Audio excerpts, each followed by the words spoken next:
Donc deuxième vidéo parce que je me suis trompé de bouton. Donc là on va parler du chauffe-eau.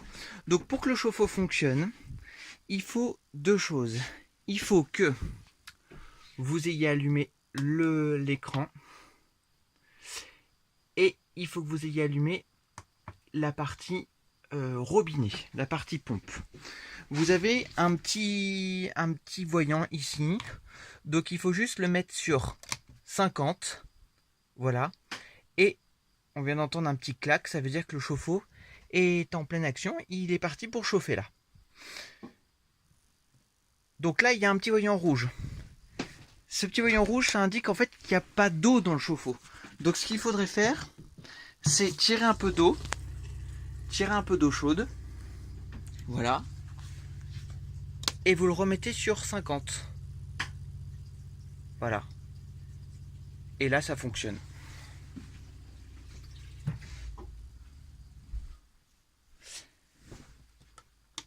Pour que le chauffe-eau fonctionne, il faut que la vitre, cette fenêtre soit fermée correctement.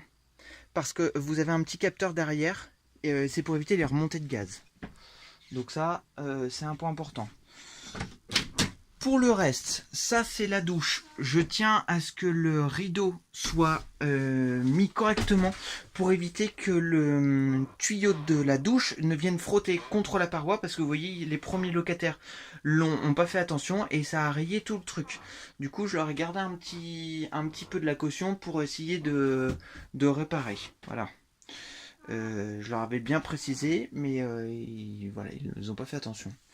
Donc là, c'est les WC chimiques. Donc les WC chimiques, ça fonctionne de cette façon. Quand vous allez au WC, vous avez une petite manette ici qu'il faut ouvrir. Ça ouvre le trou. Et du coup, vous faites ce que vous avez à faire. Et après, quand vous avez fini, vous appuyez sur ce petit bouton pour envoyer un peu d'eau. Voilà. Et puis une fois que tout est parti, vous refermez. C'est tout simple. Là, on a les deux lits superposés. Ici, on a le petit dressing. Vous avez en haut le nécessaire, voilà, pour avec des assiettes, des verres, tout ce qu'il faut.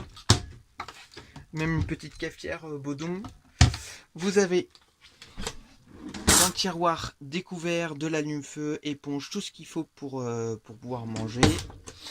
Dans le placard, dessous la plaque, vous avez du sel, du poivre, de l'huile, du vinaigre et un peu de liquide vaisselle. Là, c'est les deux feux. Concernant le frigo, il faut faire attention avant de partir que les portes soient bien verrouillées. Là, c'est verrouillé, parce que sinon, au premier virage, ça va s'ouvrir. Donc pour le fonctionnement du frigo, tout sera noté dans la notice d'utilisation qui sera présente dans le camping-car. C'est assez simple. Voilà, ça concerne ça. Et puis voilà, je pense que j'ai fait le tour des principales questions qui peuvent se poser à vous. Donc je vous souhaite un bon voyage et puis vous n'hésitez pas à m'appeler. Au revoir.